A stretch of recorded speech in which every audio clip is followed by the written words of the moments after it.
मेरी कोशिश ये है कि ये पहले बैच में कम से कम इसने 4 लीटर दूध देना है।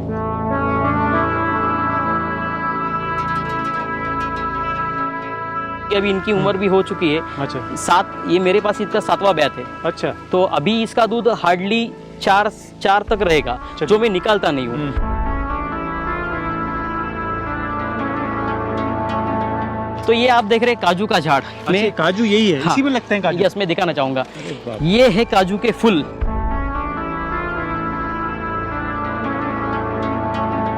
ये बांस की इन्होंने जो है एक सीढ़ी बनाई है, लैडर जिसे बोलते हैं। हाँ। और यहाँ पर जाकर ये वाली जो लेयर है, यहाँ पर इन्होंने सूखा चारे की व्यवस्था की है। हाँ। मैं आपको पूरा दिखाऊंगा। हाँ। ये देखिए, ये पूरे सूखे चारे की व्यवस्था है।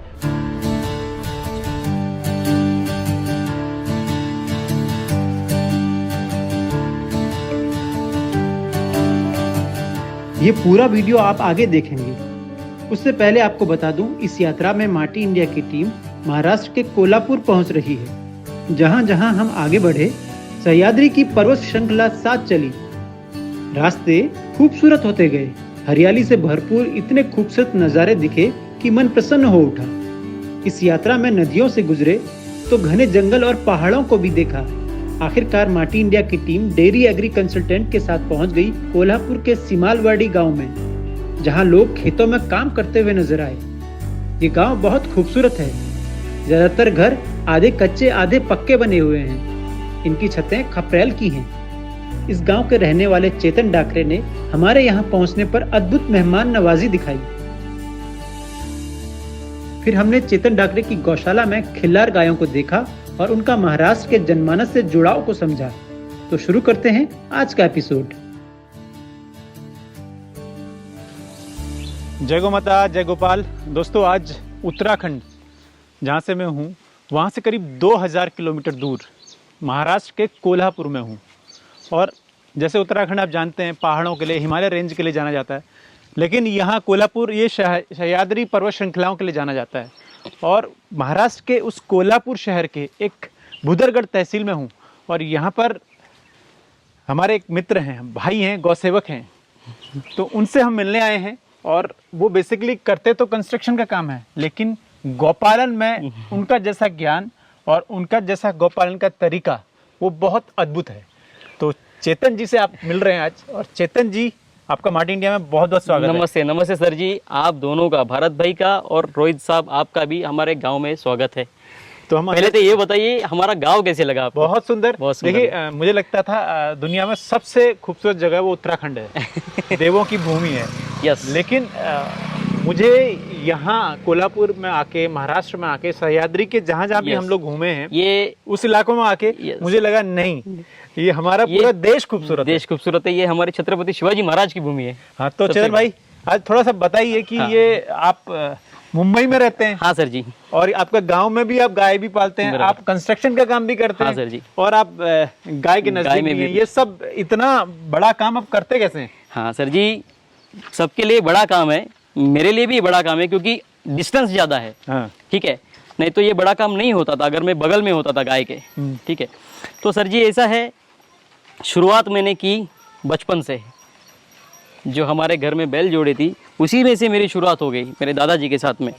ठीक है, उसके बाद में सर जी 2014 या 2015 से लेके देसी गाय कौन सी है, कितनी नस्ल है, उसके ऊपर मैंने देखना शुरू किया। वीडियोज़ आपके माध्यम से हो, चाहे भरत जी के माध्यम से हो, चाहे महाराष्ट्र में हमारे सूरज जी के साहब है उनके माध्यम से हो, और कोई गोपाल के उनके माध्यम से हो, तभी मैंने जाना कि ये खिलार नहीं है सिर्फ। भारत में जो है 34 से 35, अभी तो 40 या कुछ बची है सर जी, उतनी नस्ल है देसी गाय की। तो फिर मैंने महाराष्ट्र में झांकना शुरू किया, तभी समझा कि नासिक में डांगी है, कोकण में कोकण गिड्डे है, हमारे यहाँ पे खिलार है। तो इतनी सारी देसी गाय भरी पड़ी है। और हम लोग बचपन से अभी तक समझते आ रहे हैं कि यही हमारी देसी गाय है, एक ही, ऐसा नहीं है। अभी चैनल के माध्यम से और मीडिया के माध्यम से समझ में आ रहा है कि देसी गाय कितनी है। आप अभी राजस्थान से हमारे महाराष्ट्र में पधारे गाय देखने के लिए, अभी हम भी वहाँ पे जाते हैं या जाएंगे, हमारे गोपालक वहाँ से गाय भी लेके आते हैं। तो ये जो है ना, एक्सचेंज होता रहता है, ये होना ज़रूरी है। देसी गाय इससे ही बढ़ेगी। तो चेतन सिविल इंजीनियरिंग करने के बाद भी ये सब कुछ कर रहे हैं। जब ये कर सकते हैं तो कोई भी कर सकता है। हाँ। लेकिन चेतन, मेरा आपसे बात करने का और आपके यहाँ आने का एक बहुत बड़ा मतलब मैं ये जानना चाहता था कि गौपालन कैसे एक इकोनॉमिकल एक विषय हो जरिया सकता बन है। सकता है। ये इस बात पर आप थोड़ा प्रकाश डालेंगे, तभी मतलब गांव का विकास होगा। और हाँ जी तभी, सर। क्योंकि जो लोग गांव से गाय से और गांव से दूर हो गए थे, ये अपनी क्षेत्रीय नस्लों खिल्लार से दूर, जैसे आप खिल्लार से दूर हो गया जी, जी, हाँ। ये एरिया, ये कैसे संभव होगा? ठीक है सर जी, मैं आपसे कहना चाहूँगा कि सबसे बड़ी बात, किसी भी चीज़ को करने के लिए पहले पैसों की आवश्यकता नहीं होती थी। मैं ये नहीं कहूँगा कि गाय को रखना है और गाय को पालना है तो आपको पैसे जमा करने चाहिए, नहीं है, वो भी धारणा नहीं है। लेकिन बात क्या है सर जी, अगर किसान, हम लोग के यहाँ पे कोई भी किसान, आम किसान हो, वो क्या करते हैं कि 2-4 भैंसें रखेंगे, दूध दोएंगे, दूध डेयरी में डालेंगे तो उनके घर में पैसा आएगा, तो उनका चूल्हा चलेगा। ठीक है, अभी देसी गाय को हमने क्या कर रखा है कि देसी गाय दूध नहीं देती, क्यों नहीं देती, उसके ऊपर स्टडी नहीं की है। वो इनब्रीडिंग के कारण हमारी खिलार भी पीछे हो गई, नहीं तो खिलार में भी 6-7-8 लीटर दूध की क्षमता है, लेकिन उनको इनब्रीडिंग के चलते ये गाय लुप्त होने के कगार पे थी। लेकिन हम जैसे युवा लोग हैं और हम जैसे इंटरेस्टेड लोग हैं जिन्होंने गाय में इंटरेस्ट लेना है, तो वो लगे पड़े हैं उसके पीछे, उसी से गाय उभरेगी, चाहे वो खिलार हो, चाहे डांगी हो, चाहे कोई भी हो। तो मुझे ऐसा लगता है कि अगर मैं कुछ 2 पैसा कमा रहा हूँ, ठीक है, हमारे पूर्वजों के आशीर्वाद से, दादाजी के आशीर्वाद, पिताजी के आशीर्वाद से, भगवान के आशीर्वाद कमा रहा हूँ, तो उसमें कुछ ना कुछ इसमें डालना ज़रूरी है। ठीक है, हम लोग, बहुत सारे लोगों को दूसरे अलग शौक होते हैं, गाड़ी लेने का शौक होता है और कोई शौक होते हैं, तो ये शौक करने चाहिए। अगर हम लोग नहीं करेंगे तो ये नस्ल आगे चल के नहीं बचेगी। इसका वैल्यू क्या है, इसका गोमूत्र का, गोबर का वैल्यू क्या है, वो हम ही जानेंगे, अगर करेंगे तो जानेंगे। जैसा अभी मैं खेती में खाली घास लगाया हूँ, मेरे चाचा बैठे हुए बोले चेतन खाद डाल, खेत में खाद डाल, मैंने डाली नहीं है, मैंने खाली गोमूत्र और ये जो गोबर आपको दिख रहा है पीछे, ठीक है, ये जीवामृत और घन जीवामृत का मैं प्रयोग करता हूँ। अच्छा। और वही मैं खेत में डाल रहा हूँ। अभी मैंने ये बोर मारी है, इसमें भी मैंने अभी पाइप जोड़ा नहीं है, लेकिन ये साल मैं अभी करने वाला हूँ, मैं चालू करने वाला हूँ। और बारिश के बाद, स्कीम खत्म करने के बाद, ये पीछे जो मेरी थोड़ी सी जमीन है उसमें मैं चारा और खाने पीने का भी अपना जो धान है वो उगाने वाला हूँ। अच्छा। और यहाँ पे हम लोग जो खड़े हैं, ये बारिश में तो पूरा कीचड़ बन जाता है, तो ये जब भी हम जानवर अंदर लेंगे बारिश में, तो यहाँ पे भी मैं वो खेती करूंगा। और वो मैं अभी ये साल में प्रयोग करने वाला हूँ कि विदाउट खाद हम घन जीवामृत और जीवामृत से कितनी % फसल आती है, जो हमारे दादा परदादा करते थे। तो अगर मैं ये उपजाऊ बनाना चाहूँगा तो इसमें 2-3 साल लग जाएंगे, इसमें दोबारा उसको जमीन को फर्टिलाइजर या फिर उसको उसमें क्षमता लाने के लिए। वो गोमूत्र और गोबर से ही संभव है। गोबर, गौमूत्र, वो भी देसी गाय मतलब का। आप कहना चाहते हैं कि दूध, छाछ, दही, घी के अलावा हाँ। गोबर, गौमूत्र से एक जरिया बनना चाहिए आय का, यस। ताकि गाय खुद अपने आप का। सर जी, आय का जरिया वो कैसे बन सकता है? अगर खाद वाली अगर फसल आप बेचेंगे, चाहे वो सब्जी हो, चाहे फ्रूट हो, चाहे वो धान हो, आप अगर घन जीवामृत मतलब देसी गाय के गोबर और गोमूत्र की फसल अगर आप बेचेंगे तो आप 2 रुपए ज्यादा करके ही बेचना, क्योंकि उसका वैल्यू है। खाद वाली सब्जी आप 2 दिन में देखेंगे सिकुड़ जाती है निकालने के बाद, अगर उसको फ्रीज में नहीं रखे तो। Chemical fertiliser. यस, डेफिनेटली मैंने देखा है। और अगर हम लोग गोमूत्र और गोबर से अगर पकाई हुई ये सब्जी लाएंगे तो विदाउट फ्रिज की भी वो कम से कम 3 दिन अच्छी रहती है, वो मुरझाती नहीं है। ये इसका सबसे बड़ा असर है। अच्छा, तो चेतन भाई, हम जिनकी खातिर यहाँ पहुँचे हैं, हाँ उनके जी। बारे में थोड़ा मतलब संक्षेप में आप बताते हाँ जाइए सर कि जी। ये कितनी उम्र है, इसकी क्या खासियत है, ये कितना दूध देती है, ठीक। ऐसे जैसे उनंदी महाराज है, सबके बारे में थोड़ा ठीक। ब्रीफली हम जानते हैं। हाँ जी सर जी, मैं बता रहा हूँ। ये जो हमारी है, जितनी भी गाय यहाँ पे खड़ी है बछड़ों के साथ, ये काजली खिलार नस्ल की गाय है। ये गाय को खिलार नस्ल में 3 से 4 प्रजाति आती है, जो आपने कल भी देखी, कोसा, काजली, गाजरी और धनगरी, ऐसा 4 से 5 प्रजाति आती है। उनमें ये गाय का दूध थोड़ा सा ज़्यादा है, ये नस्ल का दूध ज़्यादा है, तो मैंने ये गाय को प्रेफर किया। मेरे दोस्त की गाय थी, इन्होंने मुझे भेंट दी, मैंने लेके आया और उससे ये बछड़ा हुआ, उसको अच्छा बुल दिखाया। कितना इन्होंने दूध दिया अभी सर जी, इन्होंने लास्ट टाइम उनके यहाँ पे साधारण 5 के करीब दूध दिया, क्योंकि अभी इनकी उम्र भी हो चुकी है। अच्छा। 7, ये मेरे पास इसका 7वां बैच है। अच्छा। तो अभी इसका दूध हार्डली 4 तक रहेगा, जो मैं निकालता नहीं हूँ। अच्छा, ये जो गाय है बुगड़ी नाम है इसका, ठीक है, ये भी काजली खिलार में आती है। अच्छा। इसके भी आंचल देखिए, जब भी मैंने ये गाय ली थी वो सब आंचल और दूध देख के ली थी। अच्छा। इसका 6.5 से 7 लीटर दूध है दोनों टाइम का। अच्छा। हाँ, और बछड़े को पिला के साधारण में आधा पौना लीटर दूध निकालता था। अच्छा। मतलब बछड़ा पूरा 5 लीटर या 4 लीटर पी जाता था। हाँ, तो अभी 1 महीना मैंने इसका दूध दोया और बिल्कुल खाने, आपने तो चाय पी खिलार के दूध, ठीक है, तो ये दूध मिलना ही मुश्किल है, जो मिल रहा है वो अमृत है। ये नंदी है। हाँ, ये हमारा नंदी है। हाँ। साधारण सा बैल है। अच्छा, इसको अच्छा ये ब्रीडिंग का नहीं है ब्रीडिंग सर का जी। नहीं ये मैंने अपने खेत में, जैसे मैं खेती के लिए। हाँ, शौक भी है मुझे, एक नंदी चाहिए, तो ये गाड़ी हो गया इसके लिए, एक्का हो गया, एक बैल की गाड़ी हो गई। छोटा मोटा काम के लिए मैं इसको जोतता हूँ, हाँ। या फिर बस ये नंदी महाराज हमारे सामने रहते हैं पूरे दिन। अच्छा, तो उसके लिए ये नंदी मैंने लाया। ठीक है। आपके यहाँ ये हाँ सर जी। और ये इस पे बात करेंगे। हाँ। ये एक हाँ, मैं इसको कवर करूंगा सर जी। देखिए, ये बहुत गौरी खूबसूरत है। है। हाँ, बहुत खूबसूरत है। इसको और खूबसूरत बनाना चाहूंगा मैं। ये गौरी है हमारी, बुगड़ी इसकी माँ है, जो बीच में अभी गाय कवर की हमने। हाँ। ये उसकी बेटी है। इसके पिताजी को 6 से 6.5 लीटर उसकी पिताजी की माँ का दूध था। तो अभी उसके माँ का, ये बुगड़ी का दूध है 7 लीटर साधारण। इसका तीसरा बैत है, ये तीसरी बैत है। अभी बुगड़ी गाभिन भी है, वो भी अच्छे बुल से गाभिन है। मेरे एक दोस्त है, उनके बुल से वो गाभिन है अभी। ठीक है। तो मेरी कोशिश ये है कि ये पहले बैत में कम से कम इसने 4 लीटर दूध देना है। पहले बैत में इसने 4 लीटर दूध देना ही है, ये मेरी कोशिश है। ठीक है। तो देखते कितने सफल होते हैं, लेकिन मुझे इसको वैसे तैयार करना है, ये ब्रीड को। और ये ब्रीड की प्रदर्शनी में आपने देखी, इनकी झांकी बहुत अच्छी रहती है। प्रदर्शनी में इनकी झांकी रहती है। इसने भी 2 प्रदर्शन मारे हैं हमारे यहाँ पे ये सीजन में। एक हमारे तहसील में है, बाजू में कागल तहसील में मारा है, 3रा नंबर लिया। और एक जगह पे इन्होंने 2रा नंबर लिया। अच्छा, ये एक थार पार्कर भी आपने रखी है? हाँ सर जी, हाँ सर जी, थार पार्कर रखी। मैंने बताना चाहूंगा, भारत भाई से प्रेरित होकर मैंने थार पार्कर मेरे दोस्त से मंगवा ली। अच्छा। हाँ, ये किसी को नजदीक नहीं आनी देती, ये किसी जेंट्स को भी नजदीक नहीं आनी देती। लेडीज की तो बात ही छोड़िए, लेकिन मैं महीने भर में 4 दिन 6 दिन, जितना मुझे कोशिश है कि भाई मैं जितना दिन आऊँ रहूँ, ये मुझे आने देती है और मेरे गौ सेवक को। बाकी मुश्किल से किसी को आने देती है। लेकिन गाय शांत है। थारपारकर नस्ल आपको मालूम है, शांति रहती है। मैंने एक थारपारकर होनी चाहिए घर में, इसलिए मैंने ये रखी। तो अभी गाभिन है? अभी ये गाभिन है। अभी एक साधारण 10 से 15 दिन में ये बच्चा देगी। अच्छा, 10 से 15 दिन में बच्चा देगी। थोड़ा सा उसको चमड़े की थोड़ी बीमारी है, उसके ऊपर इलाज चल रहा है। अच्छा, ठीक है, ठीक है। तो चेतन भाई, और इसके अलावा तो आपने देख रहा हूँ बहुत नेचुरली सारी चीजें की हैं। हाँ सर जी, मैं बताना चाहूँगा, वो भी कवर करना चाहूँगा मैं। जी, बताएं थोड़ा सा। हाँ, आइए, और मैं क्या करने वाला वो भी मैं बताता हूँ। जी जी, और आपके फ्यूचर प्लानिंग क्या है? हाँ, वो भी मैं बताता हूँ। इस बारे में भी थोड़ा प्रकाश डालिए। हाँ सर जी। और आपका जो क्षेत्र है, हाँ सर जी, इसके बारे में बताइए कि ये क्यों फेमस है, ऐसा क्या यहाँ होता है, क्या क्या यहाँ की ठीक है, फसलें होती हैं? ठीक है सर जी। ये पपई का बीज है। हाँ। ऐसे ही मेरे गौशाला में गिरा। अच्छा। ठीक है, वो आया। हाँ। मुझे भी मालूम नहीं। अच्छा, अभी देसी प्रजाति है ये देसी पपीते की? प्रजाति है। हाँ। और बिल्कुल ये अभी वो जैसी ऊपर जा रही है, तो उसका थोड़ा सा साइज कम होते जा रहा है। हाँ। जब ये नीचे से इसकी शुरुआत होती, हाँ। ठीक है, तो एक पपई का वजन 1.5 से पौने 2 किलो था। देखो। हाँ, अभी ये यहाँ पे नहीं है।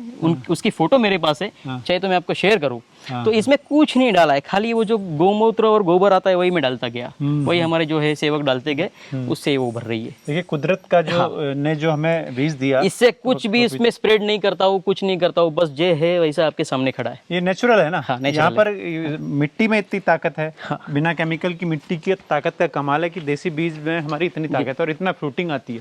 अभी आप आइए सर जी, मैं बताना चाहूँगा। आपने हमारे स्थानिक इलाके के बारे में पूछा कि और दूसरी क्या इनकम सोर्स है। तो सर जी, ये मेरे दादाजी ने ही बांस की आपको हम लोग इसको बेट बोलते हैं, झाड़ बोलते हैं, बेट बोलते हैं। तो ये बांस हम लोग ने लगाए थे, यहाँ पे लगाए थे दादाजी ने। तो दादाजी ने लगाए तो मैं क्यों ना लगाऊं करके मैंने पिताजी को फोर्स किया कि आप लगाइए बांस। वैसे तो ये जमीन जो है वो रास्ते में है, ये रोड में कट हो गया, अगर रोड बनेगा तो। फिर भी मैंने लगाया, जब तक है तब तक देखेंगे, नहीं तो हमारे खेत तो पड़े ही है, खेत में लगाएंगे। तो एक देखिए, गौशाला का एक लुक बदल गया ये इसको लगाने के बाद। सही बात है, बहुत एक सुंदर। ठीक है। उसके बाद में ये हमारे खेत में झाड़ लगाए थे, केले के, दादाजी ने लगाए थे। हाँ, ये केला है। यस। तो वो वहां पे पब्लिक कोई जाती है, केला उठा के लेके जाती है, गांव के लोग हैं। ठीक है, तो वो भी यहाँ पे होना चाहिए करके मैंने लास्ट बारिश में ये लगाया केला। ये इलायची केले है, देसी केले है, इलायची केले है। हमने दोस्तों अभी खाया था शुरुआत में। हाँ सर वो जी, तस्वीरें हम इसमें डाल रहे हैं, आप देखिए। हाँ। कि तो देसी प्रजाति ये का बहुत ही स्वादिष्ट, बहुत ही मीठा केला, बहुत मीठा केला है, बहुत मीठा केला है। उसके बाद में ये बांस की साइज देखिए सर जी, आप ये बांस की साइज देखिए। जब ये बांस एक साल के बाद ये कटिंग के लिए आ जाएगा, मैं बताना चाहूंगा आपको, ये फैलता जाता है। जैसा केले के पत्ते कैसे फैलते, वैसे ये बांस फैलता जाता है। ये हमारे यहाँ की एक सेकेंडरी इनकम सोर्स है। ठीक है, अभी ये बच्चा है, ये अभी जवान हो गया, ये अभी इसका ये निकल जाएगा। ये बारिश में इसका निकल जाएगा, उसके बाद में ये काटने लायक हो जाएगा। सही बात। तो सर जी इसको 30 से 35 रुपीज़ एक बास की कीमत आती है। अच्छा, ये क्या किस चीज़ का प्लांट है? सर जी ये उम्बर बोलते हैं, जिसको मैंने जिक्र किया था गाड़ी में। इसको ये उम्बर का झाड़ है। ये ऐसा ही देसी झाड़ है। अच्छा अच्छा अच्छा, ठीक है। तो यहाँ पर काजू का भी कुछ आप लोग? हाँ सर जी, काजू का भी है। आइए मैं वो भी कवर करता हूँ। ये हमारा नहीं है, लेकिन मेरे चाचा का खेत है, तो ये भी मैं आपको कवर करता हूँ। हाँ, आपके पैरों में कुछ चुभ न जाए? नहीं चुभेगा, आप संभलिए। देखिए, आज पहली बार आपको मैं काजू का पेड़ दिखे हमारे गांव में। हमारा थोड़ा सा कोकन बाउंड्री पड़ता है, कोल्हापुर जिले का लास्ट का मतलब का इलाका है। अच्छा। तो ये आप देख रहे हैं काजू का झाड़। अच्छा, काजू यही है? हाँ, इसी में लगते हैं काजू? यस, मैं दिखाना चाहूंगा। ये है काजू के फूल जो अभी ये क्या है? ये है काजू? ये काजू है। देखिए मैं बताता हूँ शुरुआत से। ये जो फूल आपको दिख रहे हैं, ये साधारण दिसंबर, जनवरी, फरवरी के महीने में लगना चालू हो जाते हैं। ठीक है, उसके बाद में ये काजू इससे निकल आते हैं। ये देखिए, ये दिख रहा है आपको, ये फूल झड़ने के बाद यहाँ से फल आया है। और ये जो आपको छोटा दिख रहा है ना, अभी इसका सीजन चला गया रोहित जी। तो इसके फल बहुत मीठे रहते हैं। तो वो पेड़ पे थे, मैं लास्ट टाइम आया था गहरे महीने में, तो मैंने खुद खाए। यहाँ भी देखो, हाँ देखो बहुत काजू के पेड़ है। बहुत काजू के पेड़ है। वो मेरे भाई का है, ये मेरे चाचा का है। हमारा भी था, लेकिन वो घर जब भी चाचा ने बांधा तो वो तोड़ दिया। अच्छा। तो ये इनकम सोर्स है हमारा। एक गन्ना है, दूसरा गोकुल का जो भैंस का दूध हम लोग डेयरी में डालते हैं वो है, और सेकंड इनकम सोर्स काजू और बांस है। अच्छा, वाह, ये एरिया में। तो हम अंदर जल्दी फटाफट चलते हैं और नेचुरली जो इन्होंने अपना शेड बनाया है वो आपको दिखाते हैं। संभल के आइए, तोड़ के लेके जाते हैं। ये देखिए, अच्छा के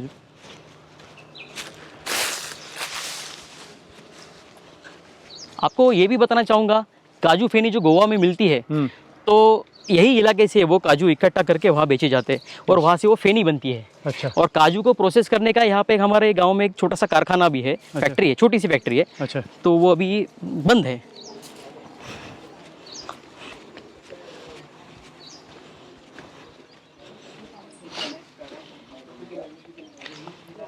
आइए रोहित जी। तो दोस्तों, जैसे ही हम लोग इनके शेड के अंदर आते हैं तो बहुत काफ़ी कुछ नेचुरल है यहाँ पर। सबसे पहले नज़र जाती है एक वो गौ माता दिख रही है, जिनका इन्होंने एक फोटो फ्रेम करके लगाया है। इसमें राधा लिखा है। हाँ जी। और राधा क्यों इनको इतने प्रिय है, ये चेतन भाई खुद बताएं। हाँ जी सर जी, जैसा कि मैंने जिक्र किया, हमारे महाराष्ट्र से मैंने पंढरपुर से गाय लेके आया। तो ये वहाँ की पंढरपुरी काजली खिलार गाय, जहाँ पे फर्स्ट रैंक में थी। गाय अच्छी थी, पीछे पीछे आती थी। अच्छा। तो बहुत सादगी थी गाय में, दूध अच्छा था, लेकिन प्रोलैप्स के रीज़न के चलते वो एक्सपायर कर गई। तो मेरा दिल तब से ये हो गया, तो मैंने गाय का श्राद्ध किया, कार्य किया, 12वां किया, लोगों को बुलाया गाँव के, और उसके बाद में गाय को मैंने अपने ही खेत में दफन किया और उसकी फ़ोटो लगा दी, उसकी याद में। उनकी समाधि बनी। हाँ जी, और उसकी याद में फ़ोटो लगा दी और प्रार्थना यही की कि राधा तू ही अभी मेरा आगे का काम, तू ही आशीर्वाद दे, तेरी आशीर्वाद से मेरा काम चलता रहे। तो आप देखेंगे यहाँ पर बैम्बूस की इन्होंने एक पार्ट बनाया हुआ है, इसके ऊपर एक पार्ट और है जिसे सीमेंट से कवर किया ऊपर, और चारों तरफ जो है जालियों का निर्माण है, क्योंकि इस पूरे इलाके में सह्याद्री के पर्वत श्रृंखलाओं के आसपास तेंदुए, जंगली जानवर, बाइसन्स वगैरह हैं। क्यों चंदन भाई? हाँ सर जी। तो उनसे बड़ा आपके उसके प्रोटेक्शन के लिए मैंने ये सब किया। बाकी सब नेचुरल और लोकल चीज़ों से बनाया हुआ चीज़ रखा है। बाम्बूस जो हमारे बगल में अवेलेबल है, आपने हमको दिखाया। आपको दिखाया खुद ही के बैम्बू है। हाँ, खुद ही के बम्बू है, तो वही मैंने यूज़ किए। इससे क्या होता है, ऊपर मैंने पतरा नहीं डाला MS का, वो सीमेंट शीट यूज की है। क्योंकि कितना भी अगर वो गर्म हो जाए तो ये बाम्बू उसको नीचे हीट को रोकेगा। तो गौशाला निर्माण के लिए ये बहुत जरूरी है कि आपकी लोकल चीजों से आप इसका शेड का निर्माण मैंने लोकल और आधुनिक दोनों चीजें यूज की है, ताकि खर्चा कम से कम हो।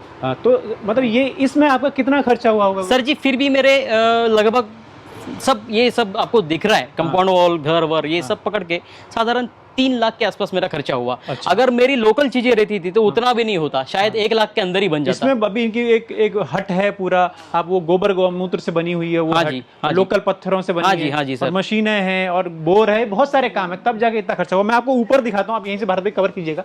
ये बांस की इन्होंने जो है एक सीढ़ी बनाई है, लैडर जिसे बोलते हैं, और यहाँ पर जाकर ये वाली जो लेयर है, यहाँ पर इन्होंने सूखा चारे की व्यवस्था की है। मैं आपको पूरा दिखाऊंगा। ये देखिए, ये पूरे सूखे चारे की व्यवस्था है, और ऊपर ये सीमेंट के छत डाली गई है ताकि बारिश में पानी न अंदर घुस सके और ठंडा रहे। ठंडा रहे। तो ये वाला आपका ये देखिए, आपने बहुत सारी गौशाला देखी होंगी कि वहां पे फैन लगे रहते हैं। हमारे यहाँ पे फैन लगाने का जरूरत ही नहीं है, क्योंकि मैंने हाइट ही वैसा रखा है। 10 फीट हाइट रखा है मैंने सर जी, ताकि हवा खेलती रहे। और ये आपको कवर किया है बारिश के लिए। ये बारिश के बाद हम लोग खोल देते हैं ताकि ईस्ट वेस्ट से सूरज की किरणें गौशाला में आ सके, तो वो आती है गाय के ऊपर। तो भारत, ये चेतन भाई आपके यहाँ इसको क्या बोलते हैं? हमारे यहाँ तो उत्तराखंड में हसिया बोलते हैं, दराती बोलते हैं। यस यस, इसको हम लोग मराठी में खुरपा बोलते हैं, खुरपा या विड़ती बोलते हैं, विड़ती। अच्छा। तो उससे हम लोग घास काटने के लिए यूज करते हैं, आपको तो मालूम है। अच्छा, देखिए कितनी खतरनाक है, हाथ लगते हैं जो है। हाँ जी, कलम। तो ये आज चेतन भाई थे जो एक सिविल इंजीनियर होने के बाद, मुंबई में कंस्ट्रक्शन का काम करने के बाद अपने गांव में गौपालन भी करते हैं और लोगों को प्रेरित भी करते हैं, और पंचगव्य से यस यस यस। और मुझे और भी करना है, औरों के तरह मुझे और भी करना है, ताकि लोगों के समझ में आए। और लोग पूछ रहे हैं मुझसे, कर रहे हैं। तो एक किसान मुझसे अगर पूछ रहा है तो मुझे भी फख्र महसूस हो रहा है कि हाँ, मेरा कुछ उपयोग हो रहा है गौ सेवा में या गोपालन में। यही मुझे, मेरे लिए समाधान की बात तो है। ये इनका फ्यूचर प्लानिंग है, ये गाय के जरिए और गाय आधारित चीजों पर आने वाले समय में हाँ जी, बहुत एक अच्छा और हाँ जी, घर की चीजें खाने को मिले। तो खेत में फल के झाड़ लगाओ, वो फल मेरे बच्चे, मेरे पिताजी, मतलब मेरा परिवार खाएगा। तो वो एक समाधान अलग है, वो एक तो दोस्तों, शांति अलग है। इस यात्रा में चेतन जी हमारे एक तरीके से मार्गदर्शक कहो या सारथी कहो या कुछ भी कहो, उन्होंने अपने कई महाराष्ट्र के और कोंकण के आसपास के और कोल्हापुर के आसपास के, ये कई पुणे में भी कई जगह हमें विजिट कराई थी, और आज हम खुद उनके गांव पहुंचे थे। तो चेतन भाई, मार्ट इंडिया से बात करने के लिए बहुत बहुत शुक्रिया, क्योंकि आपकी प्रेरणा से लोग प्रेरित होंगे और गाय के करीब जाएंगे। हाँ जी, जय गौ माता। जय गौ माता, जय गोपाल सर जी।